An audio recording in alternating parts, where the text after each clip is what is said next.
आंबेडकर जयंतीचा पदाधिकारी सगळं पोलीस पाटील पत्रकार सगळा बंधू आणि भगिनीनो सगळ्यांना माझा 4 मुद्द्यावरती सांगायचं आहे।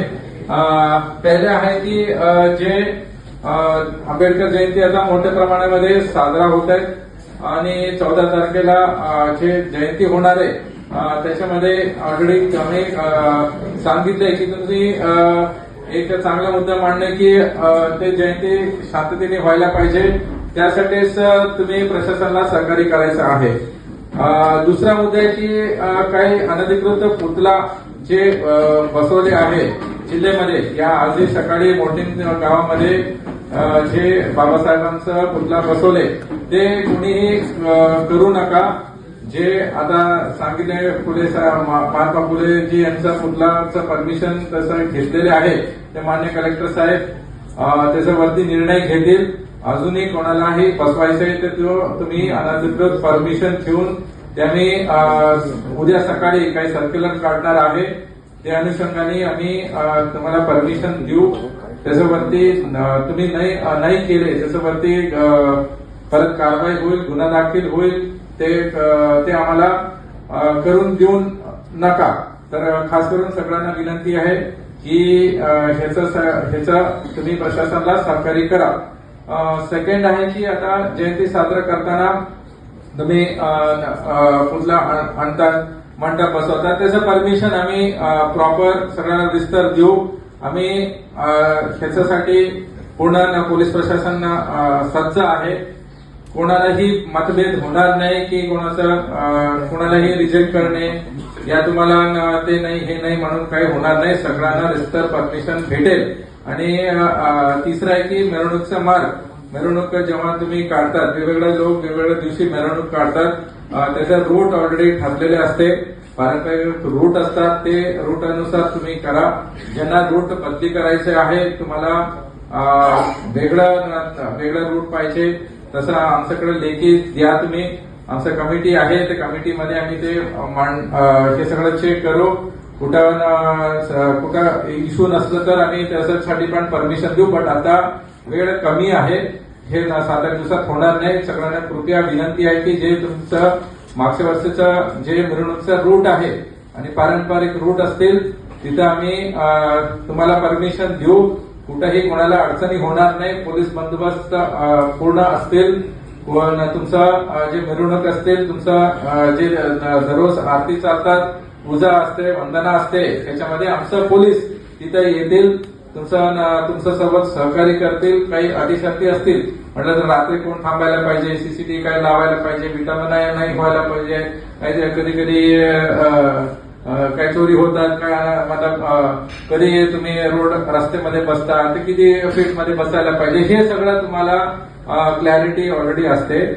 ते तुम्ही आमचा जे बीट अधिकारी असतील ठाणेदार असतील ते येतील आणि तुम्हाला मार्गदर्शन करतील। आम्ही पॉझिटिव्हली करणार आहे, कोणाच्या वरती कारवाई करायला पाहिजे, कोणाचा बंदी करायला पाहिजे असं काही आमचा हेतू नाहीये, ठीक आहे। तर हे 3 मुद्दे झाला। लास्ट मुद्दे आहे की आता बरेचसे लोकांनी सांगितले की डीजे बद्दल आता लोकांचं वेगवेगळं मत आहे आणि आम्हाला कायद्याचं एक बंधन आहे, कायदा आहे आणि सुप्रीम कोर्टचं जजमेंट आहे। हायकोर्टनेही हे खूप सिरियसली घेतलेले, वारंवार प्रत्येक जयंतीनंतर आमच्याकडून रिपोर्ट घेतात। आता आम्ही सोलापूर जिल्हे पहिला जिल्हा आहे जी पूर्ण डीजे डॉल्बी हे बंदी केलेले आहे। आता सुरू नाही झाले, हे मागच्या 1 वर्षापासून चालू आहे।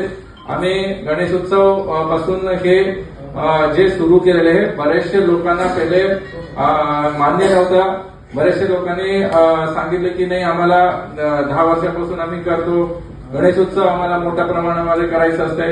आता नंतर उरुस आला, नंतर क्रिसमस न्यू इयर हे गेले, नंतर शिवजयंती आलं, शिवरात्री आले, संभाजी महाराज जयंती आले, होळी आले, हे प्रत्येक जयंतीमध्ये सगळ्यांनी सोलापूर जिल्ह्यामध्ये सगळ्यांनी आम्हाला सहकार्य केलेले आहे।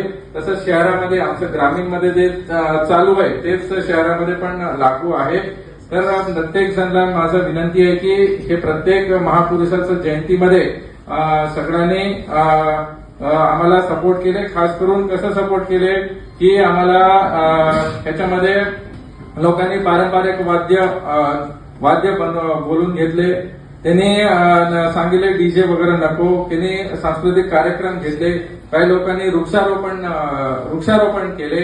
आणि जे मिरवणूक जेव्हा काढतात तेव्हा बरेचसे मिरवणूकमध्ये आम्ही बघितले की बिलकुल कोणी दारू पिऊन आले नाही. त्यासाठी महिला आले, मुलं आले, जे वयस्कर लोक असतात त्यांना बरेचसे चांगला अनुभव झाला की नाही जयंती पण चांगल्या प्रमाणे होऊ शकतात.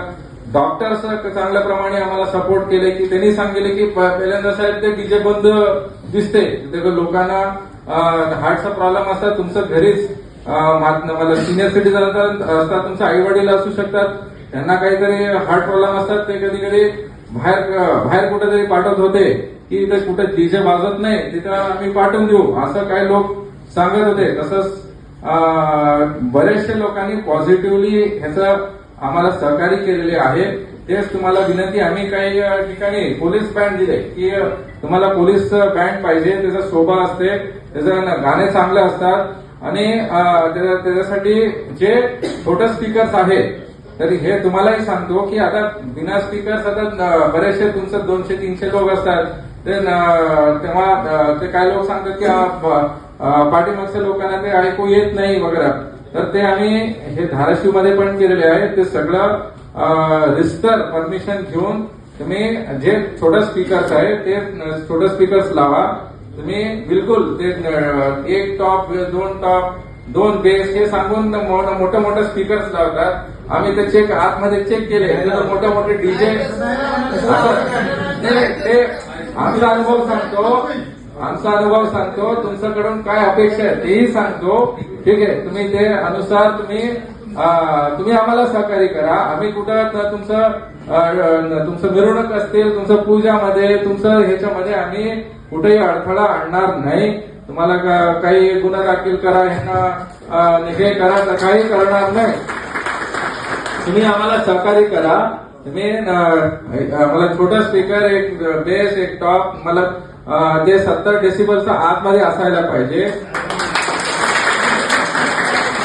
सोलापुर के इतिहास में पहली बार छोटे फंक्शन के लिए हॉल रेंट होगा 0 रुपए। स्पाइस एंड आइस इवेंट्स की सुपर सेवर ऑफर। कोई भी छोटे फंक्शन के लिए आज ही संपर्क करें। Spice and ice events. Jayesh दर्बी कलेक्शन, कॉटन, लिनन यासह अनेक ब्रँडेड कंपन्यांच्या सुटिंग शर्टिंग साठी जयेश दर्बी कलेक्शन, 7 रस्ता मोदी पंकाविरी जवळ सोलापूर।